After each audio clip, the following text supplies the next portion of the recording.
Although Phineas was unaware of Isabella's love for him for years, their bond becomes strong as they play, build, and hang out all summer. They come to share a connection that was deep, and they come to care about one another more than either of them knew. But even with that all in place, their journey to become something more than friends was long and complicated, which is why today I want to explain their love story. Hello, I'm Isaac from Watso Videos, where we discuss fun topics for fun people. On my channel, I focus on spreading magic by examining Disney films, so if you are new here, consider subscribing. Throughout the grand majority of Isabella Garcia Shapiro and Phineas Fletcher's childhoods, they were next door neighbors, and for 11 years, Isabella would come to Phineas's backyard every day just to see what he was doing. At first, Isabella was always just glad to be able to spend some time with Phineas as him and Ferb played and built their massive inventions. Phineas and Ferb were smart, helpful, and kind boys who always remained positive and fun, but Isabella couldn't resist Phineas's charm and energy. Over time, in her first few years of coming over, she grew to have a big crush on him, seen through the hearts in her eyes when she sees Phineas. Hey, Phineas. Hey, Isabella. What you doing? Isabella's feelings were clear. She knew Phineas was a special boy and felt confident that she would be happy spending her life with him. She would compliment his looks like she did at the racetrack. That helmet looks so manly.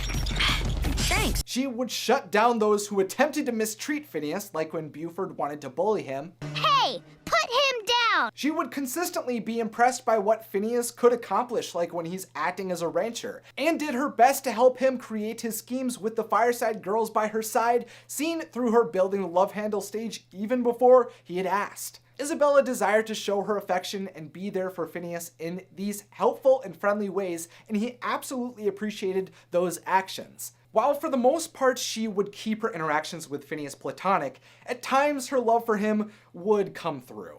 Isabella designs Phineas's face into fabric and mentions that she was excited to have grandchildren with him, much to her dismay. We can all show our grandchildren.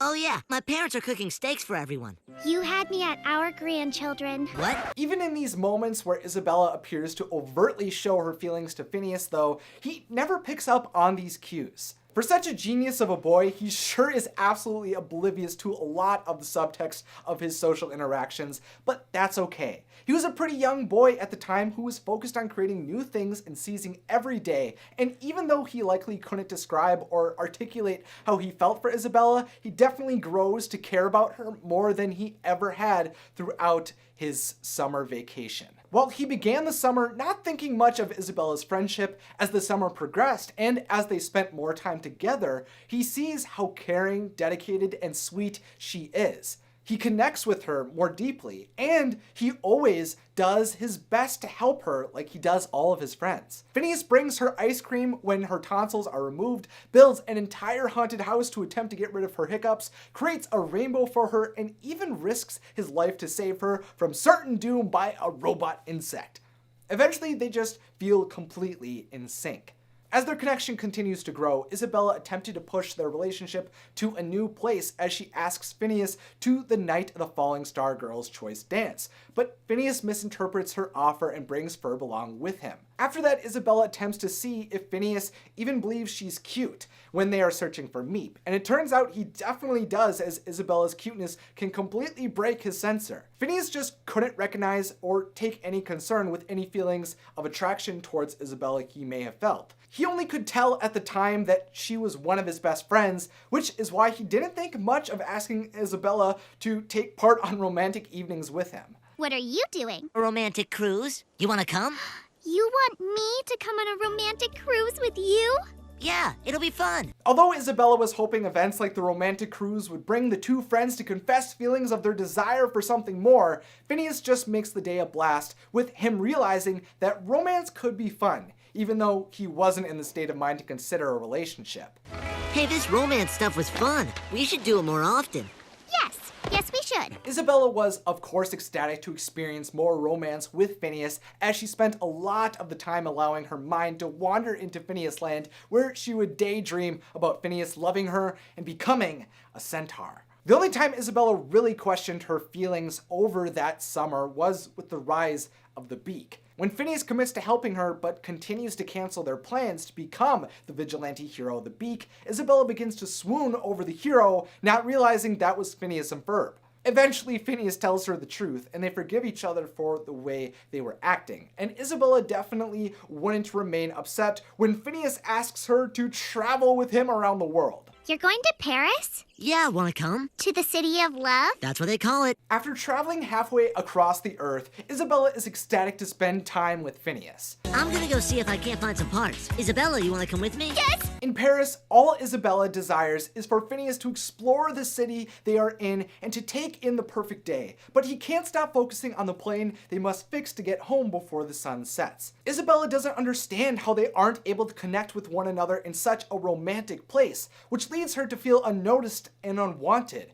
But she comes to a realization on that journey. Isabella comes to grasp that she can't change Phineas, and that if she was able to, then he wouldn't be the boy she loved. Phineas and Isabella return home, and although she now knows she can't alter who he is, she still wants to have her moment with him. This is it, Isabella. The day you're going to insist on spending some time alone with Phineas. And while her attempts to spend time with Phineas often go awry, they do get a lot of small moments together in hot air balloons, while learning to teleport, and while flying on a carpet. But Isabella eventually gets the chance to show how she feels knowing there will be no consequences. When the gang thwarts the second dimension Doofenshmirtz's plan, all of their memories of the events were planned to be erased by Major Monogram. So Isabella made her move. Good.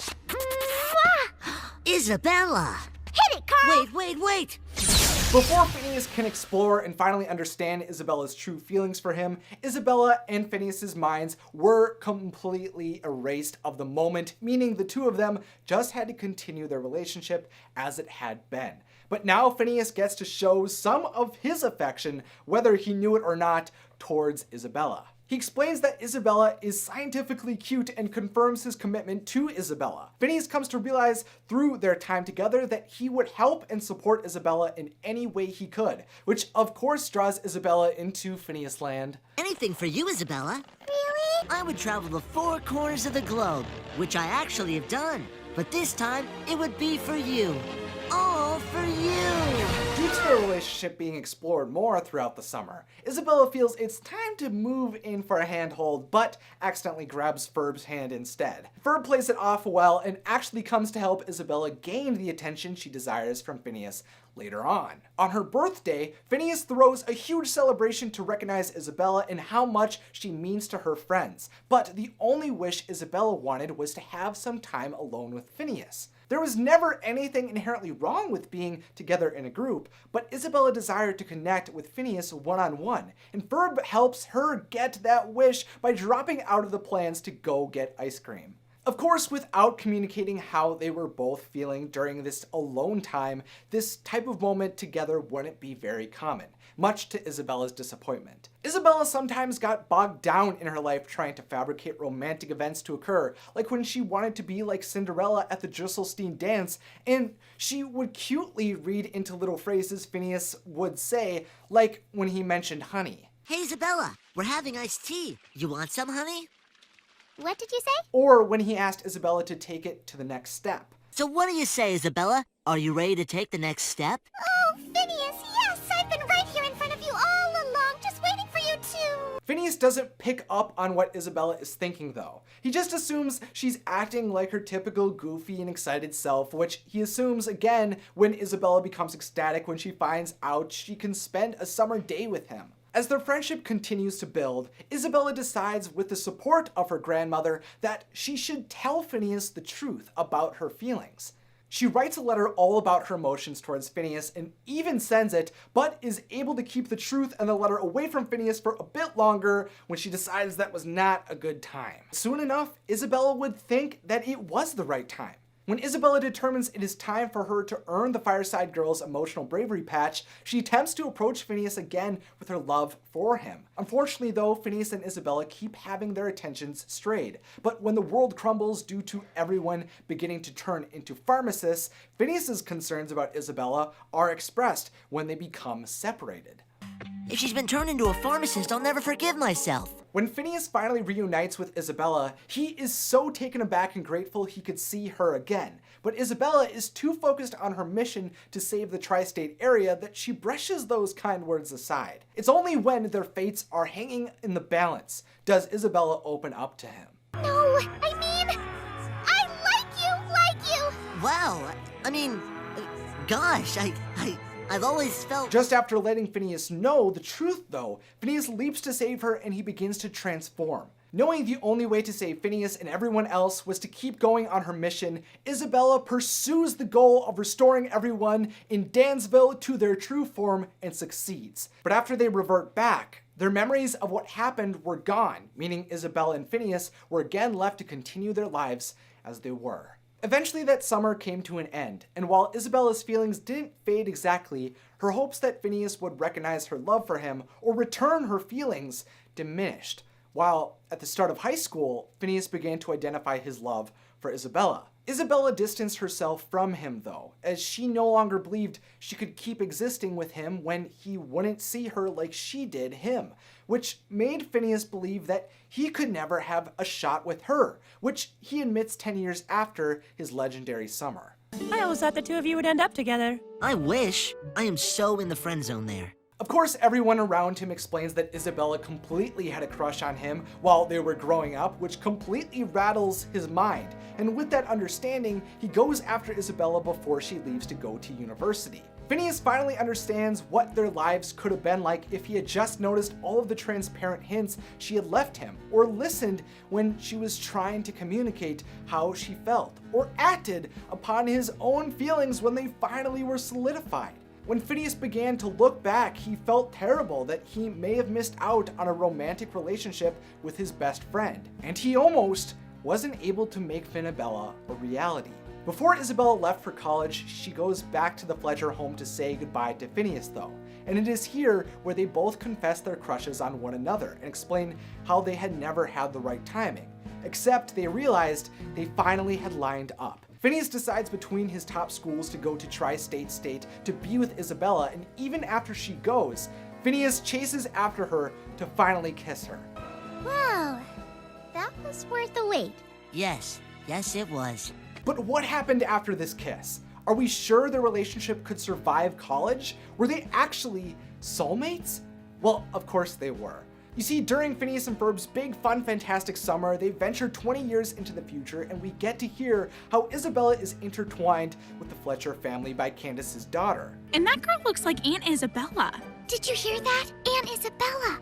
That means I'm gonna marry Phineas. Of course, that entire discussion by Candace's daughter could have been referring to Ferb marrying Isabella, but I'm gonna stay hopefully optimistic Isabella and Phineas had the romantic ending after college that they deserved. While Isabella's crush on Phineas extends years before they would ever formally become a couple, through Phineas and Ferb's summer adventures, Phineas and Isabella grow extremely close.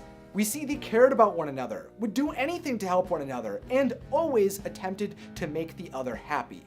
But Isabella's advances, along with the lack of response by Phineas, led Isabella to feel discouraged that their time would ever come. Eventually though, these two finally aligned in their feelings for one another, and both summoned the courage to tell one another, so they could finally be together.